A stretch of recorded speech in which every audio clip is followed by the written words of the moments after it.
چلنے والوں کے لیے بشارتیں سنائی ہیں۔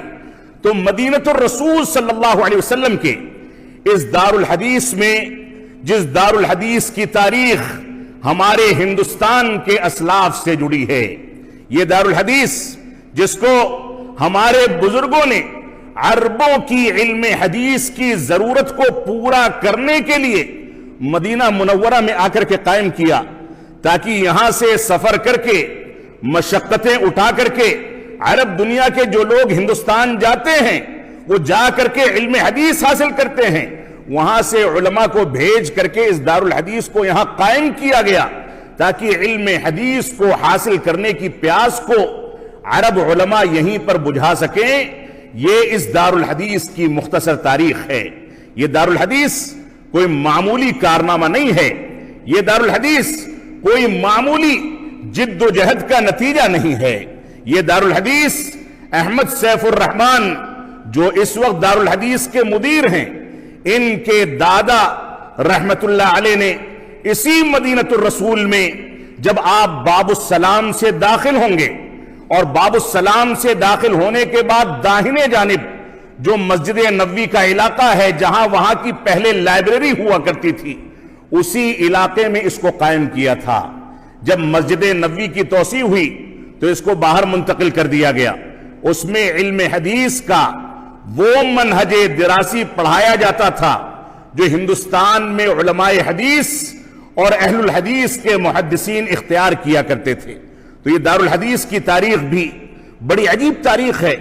اتنی لمبی مسافت سے آ کر کے ہمارے علماء نے 1350 ہجری میں اس کو قائم کیا، اور آپ دیکھیں احمد بن محمد بن عبد الرحمن الدہلوی جو اس کے مؤسس تھے، اور اس کے بعد جامعہ اسلامیہ کی تحت 1384 میں جامعہ اسلامیہ کے قیام کے 3 سال کے بعد اس کو جامعہ اسلامیہ کی ماتحتی میں دے دیا گیا۔ یہ پوری ایک تاریخ ہے۔ آپ دیکھیں اس تاریخ کو مرتب کرنے کے لیے ہمارے علماء نے کون سی ایسی کوششیں ہیں جو انجام نہیں دی۔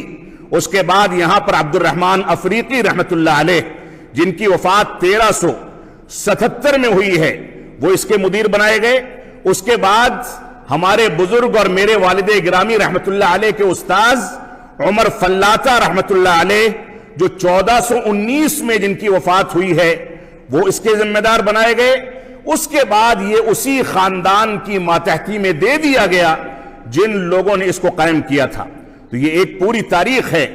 مسجد نبوی کے احاطے میں یا اس سے متصل والے احاطے میں جب تک یہ دار الحدیث چلتا رہا، اور اس کے بعد یہاں سعودی عرب کی حکومت قائم ہوئی، حکومت کے قیام کے بعد وزارت تعلیم کی ماتحتی میں دینے کے بعد اس کا نصاب تعلیم تبدیل کرنے کی بات ہوئی، تو صاحب تحفہ شیخ عبید اللہ رحمانی رحمت اللہ علیہ اس دور میں علامہ خلیل عرب رحمت اللہ علیہ کے ساتھ سعودی عرب تشریف لائے، ملک عبدالعزیز رحمت اللہ علیہ سے ملاقات کی، اور ان کو اس بات پر آمادہ کیا کہ دار الحدیث کو اپنے مناہج دراسیہ پر باقی رکھا جائے، وزارت تعلیم کے مناہج کے تحت نہ لیا جائے۔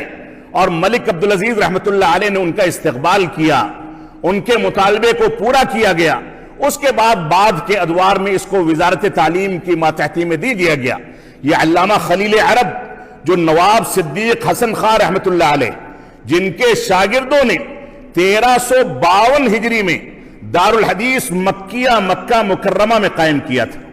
یہ دار الحدیث مدنیہ مدینہ منورہ میں، اور اسی کے 2 سال کے بعد نواب صاحب کے شاگردوں نے دار الحدیث مکیہ قائم کیا۔ ان کی بیگم نے ان کے شاگردوں کو جب انگریزوں کے مظالم بڑھے تو یہاں طواف کا ذمہ دار بنا کر کے رئیس المطوفین بنا کر کے مکہ روانہ کر دیا، اور انہی کے خاندان آج بھی طواف کی ذمہ داریاں نبھاتے ہیں۔ تو دار الحدیث مکیہ یہ 1352 میں قائم کیا گیا، اور نواب صاحب کے شاگردوں نے قائم کیا۔ یہ پوری کی پوری ایک داستان ہے۔